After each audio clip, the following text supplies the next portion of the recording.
Welcome to Arsenal Report, your daily source for all things Arsenal FC. From match updates and transfer talk to behind-the-scenes stories, we've got it all. If you're a true gunner, this is your home. Hit subscribe and join the pride. Victory through harmony. Let's get started. Rio Ferdinand is backing Bukayo Saka to inspire an Arsenal comeback against Paris Saint-Germain, but has warned their mentality will have to be spot on. The Gunners head to the Parc des Princes on Wednesday night looking to overturn the 1-0 deficit from the first leg in North London. The French side come into the second leg with the advantage thanks to Ousmane Dembele's early goal last week. But despite their deficit, Arsenal can take some positives from the first leg when Gabriel Martinelli and Leandro Trossard forced great saves from Gianluigi Donnarumma. Having beaten Liverpool and Aston Villa already in the Champions League this season, PSG are heavy favourites to get past a third English side and book a place in the final against Inter Milan. But Ferdinand believes that Arsenal's gritty performance in the quarter-final against Real Madrid should give them confidence, with Saka, the ace up their sleeve.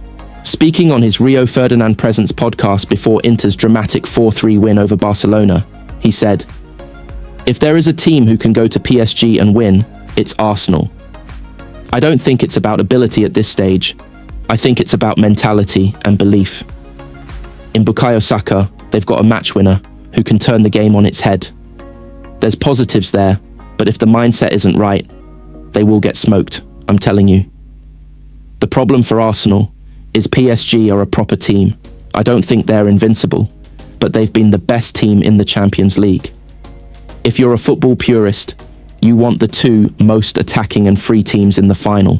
PSG and Barcelona are the two most attacking and free teams in terms of letting their attacking players just go. I think that would make for an unbelievable spectacle and throw us into a different cycle where managers attack more. Luis Enrique and Hansi Flick could be the managers to follow in terms of their philosophy instead of Pep Guardiola, who has been great at it in a great era. Mikel Arteta has emphasised the need for Arsenal to believe they belong on this big stage. Huge enthusiasm, huge energy.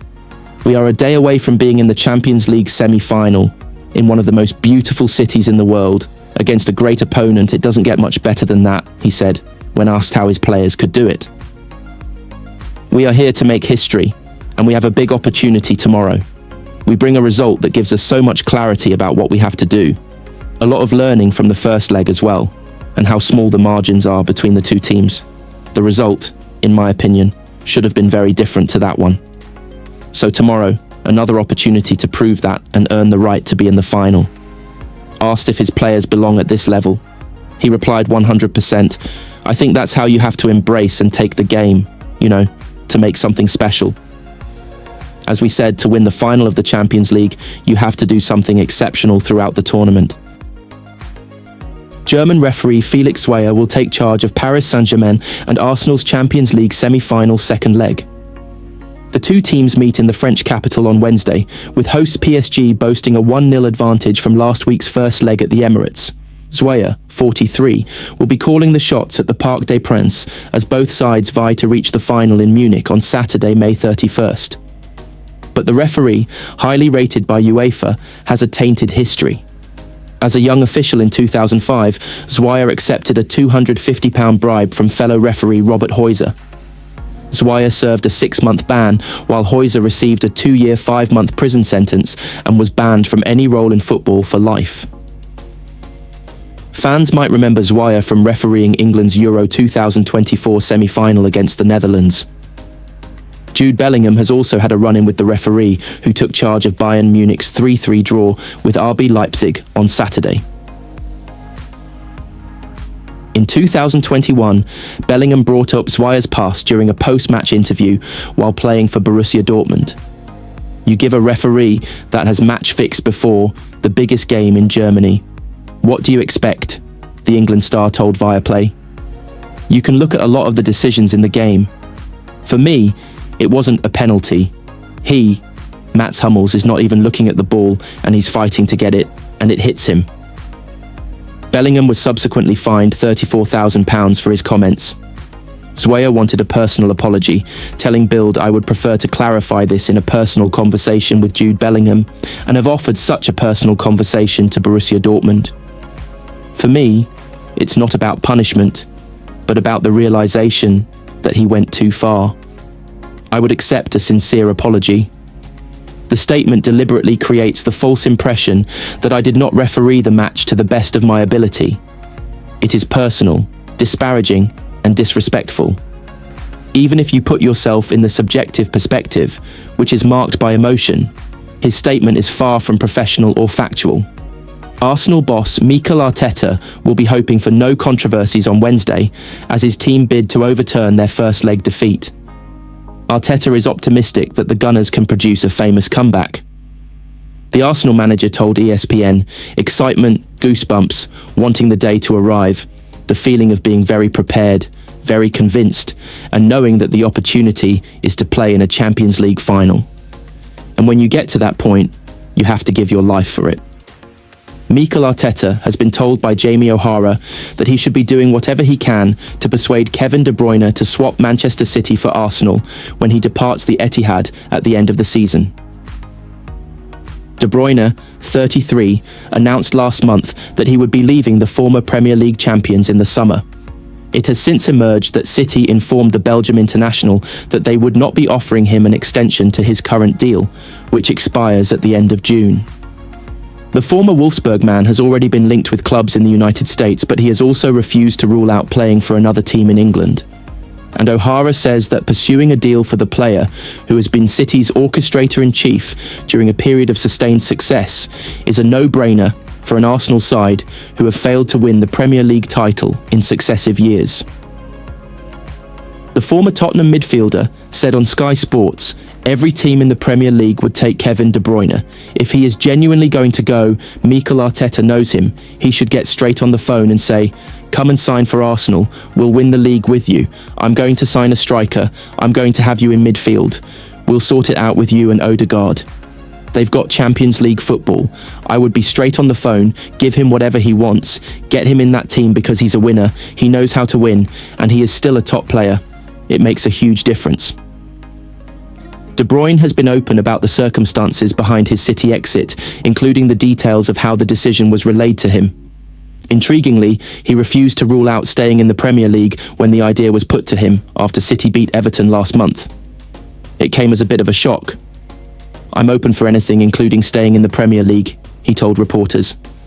I have to look at the whole picture, sporting, the family, everything together, what makes the most sense for my family. I don't know what it is. It depends on when you speak to people about projects and things. Mikel Arteta is facing the biggest challenge of his Arsenal reign in Paris.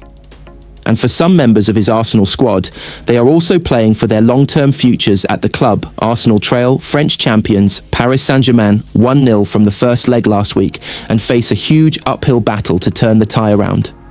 PSG have gained a reputation for being even stronger at the Parc des Princes, so Arteta's men face a daunting task.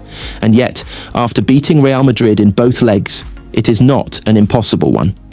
But equally, it will be a defining night for players when heroes can be made and reputations strengthened. Arsenal's squad has been pushed to the limit this season because of injury, and there can be no doubt that a major overhaul is required in this summer's transfer window. That will leave several players knowing that they face new competition, new faces, and a shake-up after what has been an underwhelming and disappointing domestic season. Wednesday could be the biggest night in the careers of some of these players, and that is why they must seize the opportunity to reach the final, but also secure their futures. Thomas Partey was a huge miss at the Emirates against PSG, and not only did Arsenal miss his presence through suspension, but also it meant that Declan Rice had to play deeper, and the Gunners missed his forward runs. Partey, 31, is out of contract this summer and wants to stay at Arsenal, with the club holding initial conversations with the Ghana international. His previous season was blighted through injury, but he has come back well this term, and yet the arrival of Martin Zubimendi, who is set to join from Real Sociedad for £51 million, casts a fresh doubt on Partey's future. In the big games, Partey has shown he has something to offer, and with Jorginho set to depart at the end of his contract, Arsenal may need strength in depth. If it was not for Partey's performances in Europe, then they might have moved on already. And yet now, there is a dilemma on whether to renew one of the club's bigger earners. Arsenal are targeting a midfielder, a striker, and also a left winger in this window, and that has raised doubts over Gabriel Martinelli and Leandro Trossard, as there has been interest in both players from Saudi Arabia. They may have to sacrifice one of them to bring in a new winger, and Martinelli has really stepped up, shining against Real Madrid in the Bernabeu. Martinelli looks to have a future while Trossard is older. His contract is running down, and while he has been a superb signing and squad member, his teammate may have grabbed the mantle. Jakub Kiwior looked set to be heading for the exit door this summer, with the likes of Alexander Zinchenko and Kieran Tierney, but he has been excellent in the absence of Gabriel and may just have staked his claim for another year. Ricardo Calafiori has been a big disappointment after signing as Arsenal's biggest deal last summer, but the best quality for any new signing is availability. The £42 million defender has been plagued by injuries, but that was also the case in Italy. That now looks a gamble that has not worked to date. David Raya has been superb for Arsenal, but has been erratic with his performances, particularly his reckless passing out from the back, and yet knows there is no competition behind him. Arsenal need a new number 2 keeper to apply pressure on Raya, and often a reserve keeper can be as important as the number 1 to ensure he stays on his toes. They will need big performers and big performances in the Parc des Princes to save a season which has still not secured Champions League football for next year. That is why this night is so important for Arsenal, and could have a long-term effect on the Wild squad.